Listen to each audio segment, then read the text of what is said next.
2 बीघा जमीन। यह कहानी एक साधारण किसान शंभू महतो की है, जो अपने परिवार और अपनी 2 बीघा जमीन के साथ अपना जीवन बिता रहा है। शंभू का जीवन उसकी जमीन से ही जुड़ा है, जो उसे न केवल उसकी रोजी रोटी देती है, बल्कि उसके पूरे अस्तित्व की नींव भी है।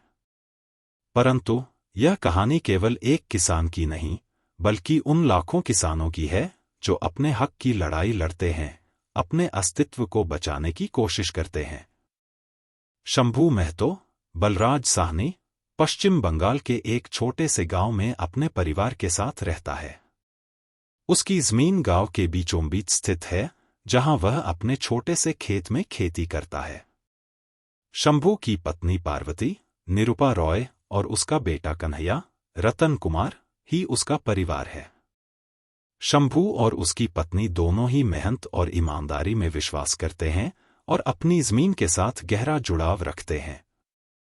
एक दिन गांव में एक नया जमींदार ठाकुर हरनाम सिंह मुराद आता है। वह गांव में एक बड़ा कारखाना बनाने की योजना बनाता है और इसके लिए उसे शंभू की 2 बीघा जमीन चाहिए। ठाकुर का मानना है कि गांव के लोग उससे डरेंगे और अपनी जमीन उसे बेच देंगे। परंतु शंभू ऐसा करने से इनकार कर देता है, क्योंकि उसकी जमीन उसकी जिंदगी का आधार है। ठाकुर शंभू को धमकाता है और कहता है कि अगर वह अपनी जमीन नहीं बेचेगा तो उसे अंजाम भुगतना पड़ेगा। शंभू के इनकार के बाद ठाकुर उसके खिलाफ एक षड्यंत्र रचता है और अदालत में जमीन की जब्ती के लिए मामला दर्ज करवा देता है। अदालत में शंभू को पता चलता है कि उसके ऊपर एक बड़ा कर्ज है, जिसे चुकाए बिना वह अपनी जमीन नहीं बचा सकता।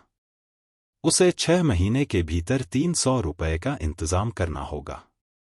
शंभू के पास इतना पैसा नहीं है, लेकिन वह हार मानने वालों में से नहीं है। वह अपने परिवार के साथ संघर्ष करने का फैसला करता है और कर्ज चुकाने के लिए शहर जाने का निर्णय लेता है। शंभू अपने बेटे कन्हैया को भी साथ ले जाता है, क्योंकि वह नहीं चाहता कि उसके बेटे की पढ़ाई बीच में छूट जाए। गांव छोड़ने से पहले शंभू अपने गांव वालों से वादा करता है कि वह अपनी जमीन को बचाने के लिए हर संभव कोशिश करेगा और एक दिन वापस लौटेगा। शंभू और कन्हैया कोलकाता पहुंचते हैं। शहर में पहुंचते ही उन्हें समझ में आ जाता है कि यहाँ की जिंदगी कितनी कठिन और क्रूर है। उन्हें रहने के लिए जगह ढूंढनी पड़ती है और काम की तलाश करनी पड़ती है। शंभू एक रिक्शा चालक के रूप में काम करने लगता है, जबकि कन्हैया एक स्कूल में दाखिला ले लेता है। शंभू हर रोज मेहनत करता है, लेकिन उसके लिए 300 रुपए का इंतजाम करना बहुत मुश्किल होता है। वह हर दिन अपनी जमीन के बारे में सोचता है और कर्ज चुकाने के लिए अधिक मेहनत करता है। लेकिन शहर की बेरहमी और गरीबी की जंजीरों में जकड़ा हुआ शंभू अपने सपनों से दूर होता जाता है। शंभू की स्थिति दिन ब दिन खराब होती जाती है। शहर की कठिनाइयों और उसकी अपनी असहायता ने उसे कमजोर कर दिया है। उसका स्वास्थ्य भी बिगड़ने लगता है। इस बीच कन्हैया भी अपनी पढ़ाई और घर की जिम्मेदारियों के बीच संघर्ष करता है। लेकिन वह अपने पिता की तरह ही जुझारू है और हर संभव तरीके से उसकी मदद करने की कोशिश करता है। शंभू के संघर्ष और बलिदान की कहानी पूरे शहर में फैल जाती है। लोग उसकी मेहनत और ईमानदारी को सराहते हैं, लेकिन किसी के पास उसकी मदद करने का साधन नहीं है।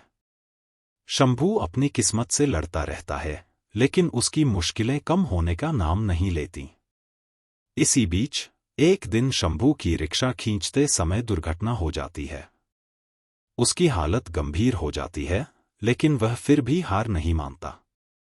वह अस्पताल में भर्ती होता है और उसकी स्थिति बहुत नाजुक हो जाती है। अस्पताल में शंभू की हालत देखते ही पार्वती भी गांव से शहर आ जाती है। वह अपने पति को इस हालत में देखकर टूट जाती है। शंभू अब बहुत कमजोर हो चुका है, लेकिन उसकी आंखों में अपने सपने को पूरा करने की इच्छा अभी भी जिंदा है। वह अपने बेटे और पत्नी से माफी मांगता है कि वह अपनी जमीन नहीं बचा सका। शंभू की यह हालत देखकर कन्हैया और पार्वती का दिल टूट जाता है। वे समझ जाते हैं कि शंभू ने अपनी जमीन के लिए अपनी पूरी जिंदगी दांव पर लगा दी, लेकिन समाज की क्रूरता और गरीबी की बेड़ियों ने उसे हारने पर मजबूर कर दिया। शंभू अस्पताल में अपने आखिरी समय में अपनी जमीन की मिट्टी की एक मुट्ठी मांगता है, जिसे पार्वती गांव से लाकर उसे देती है। शंभू उस मिट्टी को अपनी छाती से लगाकर आखिरी सांस लेता है। शंभू की मौत के बाद पार्वती और कन्हैया गांव लौटते हैं। लेकिन जब वे गांव पहुंचते हैं तो देखते हैं कि उनकी 2 बीघा जमीन अब कारखाने में बदल दी गई है। पार्वती और कन्हैया टूट जाते हैं, लेकिन शंभू की यादें और उसकी संघर्ष की कहानी उन्हें हिम्मत देती है कि वे अपनी जमीन के लिए लड़ते रहेंगे। 2 बीघा जमीन की यह कहानी केवल शंभू महतो की नहीं है, बल्कि उन सभी गरीब किसानों की है जो अपने अस्तित्व के लिए लड़ते हैं, अपने हक के लिए लड़ते हैं। शंभू की मृत्यु ने यह साबित कर दिया कि गरीबों की जमीन पर अमीरों का कब्जा और सरकार की नीतियां किस तरह से उनके जीवन को बर्बाद कर देती हैं। इस कहानी का अंत यद्यपि दुखद है, लेकिन यह हमें समाज की कठोर सच्चाई और गरीबी के दुष्चक्र को समझने का मौका देती है। यह फिल्म एक महत्वपूर्ण संदेश देती है कि हमें अपने समाज में समानता और न्याय के लिए लड़ना होगा, ताकि किसी और शंभू को अपनी जमीन और जीवन खोने का दर्द न झेलना पड़े।